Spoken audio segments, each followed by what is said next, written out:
Sobre essa questão aí da remuneração, tá? Eu acho que ficou claro ali as 4 maneiras, tá? A questão também das oportunidades que estão surgindo aí no campo de mercado de trabalho dentro da telemedicina são grandes. É um mercado em expansão no Brasil, então muitas empresas estão chegando, muitas empresas estão ampliando os atendimentos.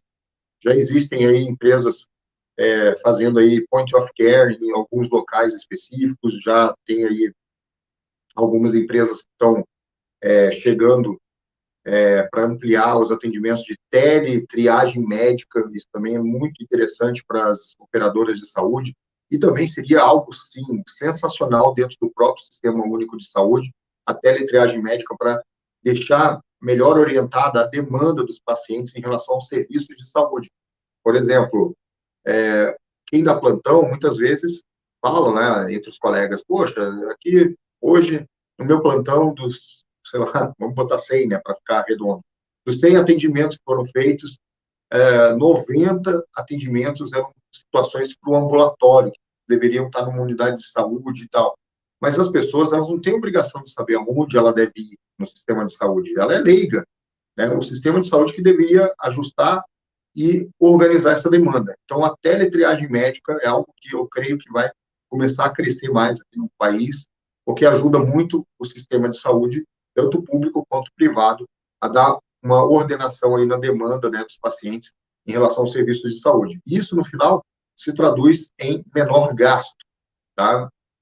Já tem estudos mostrando que um paciente atendido no pronto atendimento, né, que não haveria necessidade de ser naquele local, né, ele custa pelo menos 2,5 vezes mais do que um atendimento feito por telemedicina, por exemplo. Tá? Então, isso, no final, em milhares de atendimentos, isso daí é um valor muito alto. Tá?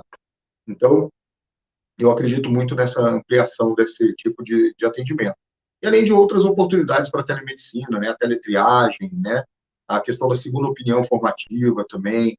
Tem muitas questões que podem ser feitas através de telemedicina, além da teleconsulta médica. Né? Tem a teleinterconsulta também, que eu acho isso um potencial muito grande.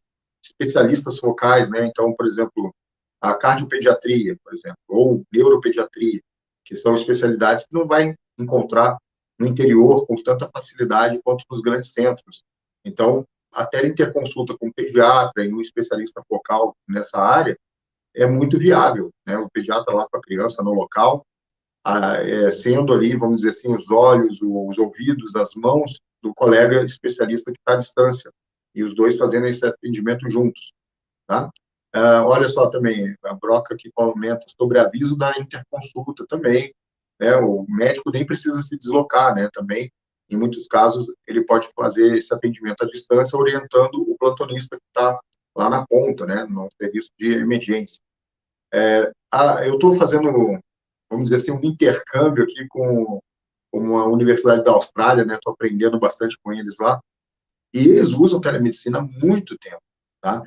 Para eles, assim, já está no sangue, né? O uso da telemedicina. E eles têm um sistema, no sistema público de saúde, um site, eu fiquei fascinado, eu entrei no site deles lá, e você vai colocando os sintomas, e é uma ferramenta de inteligência artificial, e ela faz uma triagem, e ela diz, né, se o paciente precisa, né, logo no início ele já bate um aviso, né, de situações de emergência que não devem dar continuidade ali naquele sistema, né, então ele já fala lá, diz que no número tal, né, que é o número de emergência deles, né, o número até 000, alguma coisa assim, e a pessoa já vai ser direcionada aí para um serviço de remoção, alguma coisa assim. Fora essa condição, ele tem algumas perguntas e ele vai filtrando a situação do paciente. E aí, no final, ele diz se o atendimento pode ser feito por telemedicina, ou se o paciente deve buscar um pronto atendimento que não seja um pronto-socorro hospitalar, ou se o paciente deve ir até diretamente numa farmácia, em algumas situações mais simples, né? Lá eles têm uma diferença aí de atuação dos profissionais, né? Então, eles estão bem avançados nisso, e eu acho que a gente também tem muito para avançar ainda na telemedicina, e a gente tem aí as ferramentas, né, de inteligência artificial que estão chegando com muita força, tá? Agora, não vai substituir o trabalho do médico, tá? Eu acho que a IA é uma ferramenta também, a inteligência artificial. Existem questões éticas que a gente vai ter que discutir também, quem vai ser responsabilidade, ter a responsabilidade pelas, vamos dizer assim, orientações que o IA dê, né? Então, a gente vai viver aí um momento de grande revolução aí no serviço de saúde com a inteligência artificial. E, pessoal, agora a pergunta do colega aqui, que foi sobre o uso da telemedicina na oftalmologia. Existe sim, tá? O colega perguntou sobre a oftalmologia e a telemedicina. Existe a teleoftalmologia. Inclusive, é algo que pode dar muita oportunidade para as pessoas que não têm acesso a um oftalmologista no interior do país, por exemplo. A gente sabe que os pacientes hipertensos, os pacientes diabéticos, né, eles precisam, por exemplo, fazer um exame de fundo de olho, tá? Anualmente, né, ou no máximo a cada 2 anos, seria interessante eles fazerem um exame de fundo de olho. E existem equipamentos que podem ser levados para cidades do interior, por exemplo, e com um técnico de saúde treinado, ele pode fazer ali a coleta da imagem ou transmitir essa imagem ao vivo para um oftalmologista que esteja à distância. Então, não precisa deslocar o médico até uma cidade no interior, 200, 300, 400 quilômetros de distância, e esse médico, né, provavelmente para ele fazer isso, seria um custo, né, muito alto para o sistema e para ele também. Então, existe essa possibilidade, tá? A teleoftalmologia já está sendo discutida, inclusive a revista do Colégio Brasileiro de Oftalmologia trouxe uma matéria de teleoftalmologia muito antes até de 2020, tá? Muito antes, não maneira de dizer, né? Eu acho que foi 2017 que saiu essa matéria sobre telemedicina, tá? E eu li essa matéria, achei bem interessante, eu acho que vou até ver se eu busco aqui, às vezes eu salvo no computador ali algumas coisas que eu leio, né? Vou dar uma busca aqui, Colégio Brasileiro de Oftalmologia é CBO, né? CBO, oftalmologia, telemedicina. Vou ver aqui, eu quero ver a data desse artigo. Ver se tem aqui. Bom, já tem outras coisas mais atuais, né? 2022. Havia que ver, saiu numa revista da CBO, né? Do Colégio Brasileiro de Oftalmologia. Vou ter que dar uma busca aqui, mas é bem interessante. Eu queria ver a data, que é anterior a 2020. Telemedicina CBO. Tem aqui um PDF aqui deles. Eu visitei a página em 2022. Tá aqui, ó. É a revista J0, cbo.com, né? Conselho Brasileiro de Oftalmologia, revista J0, j0digital.com.br, e o artigo é Telemedicina, o que pode mudar, né? Novas tecnologias abrangem perspectivas para o exercício da oftalmologia e requer novos paradigmas para sua utilização. Tá?